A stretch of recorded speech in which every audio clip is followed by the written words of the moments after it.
Bonjour chers élèves, j'espère que vous vous portez bien. Heureuse de vous retrouver dans cette vidéo où je vous ai préparé une leçon intitulée La subordonnée interrogative indirecte. Donc, commençons tout d'abord par la définir. Une proposition subordonnée interrogative indirecte dépend bien entendu d'un verbe impliquant une question. Elle a une deuxième fonction, à savoir le COD, c'est-à-dire qu'elle complète un verbe. Et le complément qui complète le verbe, généralement, c'est un complément d'objet. La subordonnée interrogative, elle a un deuxième rôle, celui du COD. Mais écoutez, normalement, le COD, on le trouve sous forme d'un seul mot. Mais si j'ai trouvé le COD sous forme d'une proposition, je ne peux pas le nommer COD, mais je le nomme une subordonnée complétive. Donc, en récapitulatif, la subordonnée interrogative indirecte joue un rôle comparable de la subordonnée complétive qu'on la trouve commencée par que. Bien entendu, vous avez entendu le mot interrogatif. Et la première chose qui vous a frappé le cerveau, c'est que la subordonnée interrogative indirecte, on la trouve terminée par un point d'interrogation. N'est-ce pas? Eh bien non. La subordonnée interrogative indirecte, on ne la trouve pas terminée par un point d'interrogation. Je vous montre pourquoi. L'interrogation indirecte est plutôt une question posée au discours indirect. Je vous donne un exemple. Le professeur demande à une élève « Pourquoi tu étais absente ?» Bien entendu, cet exemple appartient au discours direct parce qu'on a la présence des deux points, des guillemets et également le point d'interrogation.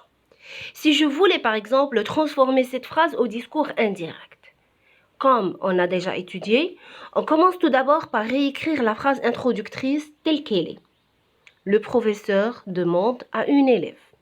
Je pose ensuite la question sur le type de la phrase de la parole. Pourquoi tu étais absente? Donc ce type, c'est plutôt interrogatif. Et je demande également le moyen ou l'outil interrogatif par quoi la phrase ou la parole a été commencée. C'est pourquoi. Donc la réponse de cet exemple au discours indirect sera le professeur demande à une élève pourquoi elle était absente. Eh bien, cet exemple-là, on l'appelle une subordonnée interrogative indirecte. À savoir que le professeur demande à une élève, c'est la principale, et pourquoi elle était absente, c'est la subordonnée indirecte. C'est-à-dire, c'est une question indirecte. Bien.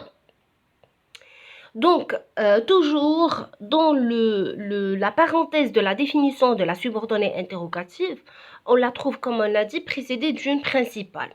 Et cette principale, généralement, on la trouve sous forme d'une phrase verbale, c'est-à-dire qui contient un verbe. Ce genre de verbe, on le trouve soit d'interrogation, comme le verbe demander, s'interroger, se questionner ou questionner, etc. On trouve un verbe de connaissance ou d'ignorance, comme le verbe savoir, apprendre, se souvenir, etc. Ou alors un verbe de transmission ou d'information, comme le cas du verbe dire, raconter, expliquer, etc. Donc, essayons de lire l'exemple suivant. Il m'a demandé quels étaient les obstacles que j'ai affrontés. Alors, la principale, bien entendu, c'est « il m'a demandé ». Exactement. Quels étaient les obstacles que j'ai affrontés?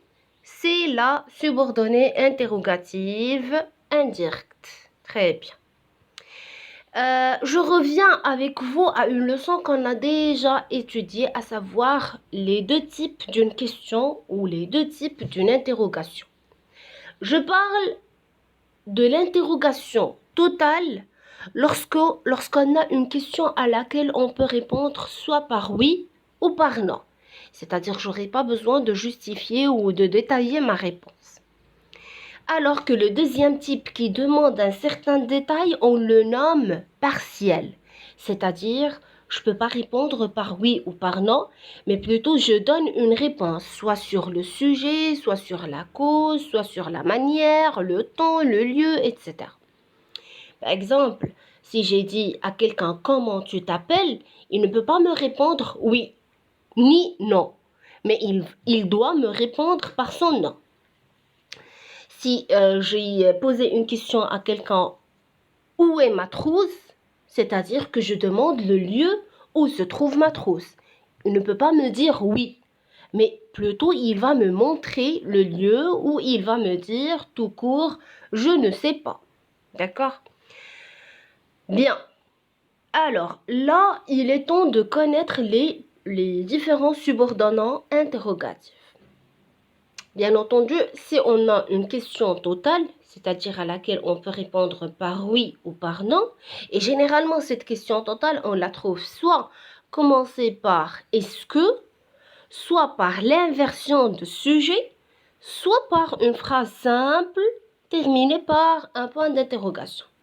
Si on est devant une question totale au discours direct et on voulait la transformer au discours indirect, le subordonnant qu'on peut l'employer ou l'utiliser, c'est la conjonction de subordination si. Donc si est mise si on a une question totale.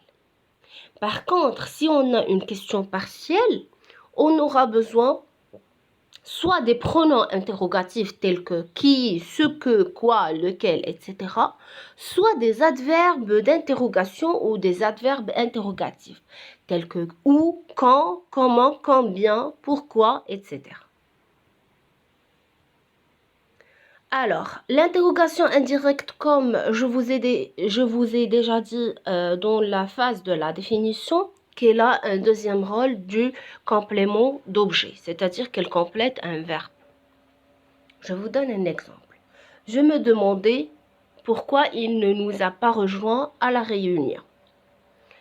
Je me demandais, bien entendu, c'est la principale. Pourquoi il ne nous a pas rejoints à la réunion, c'est la subordonnée interrogative indirecte. Bien, je vous donne un deuxième exemple.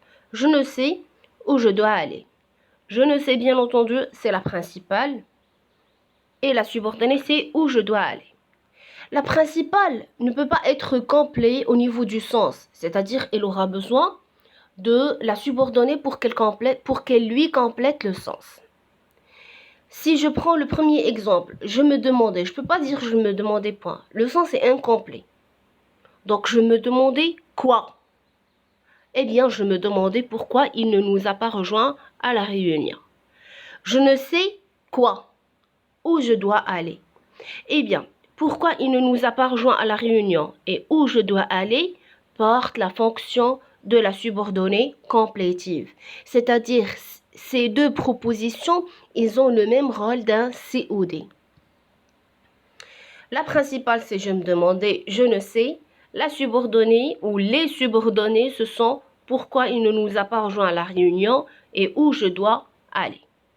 Voilà, notre leçon ou notre vidéo a touché sa fin.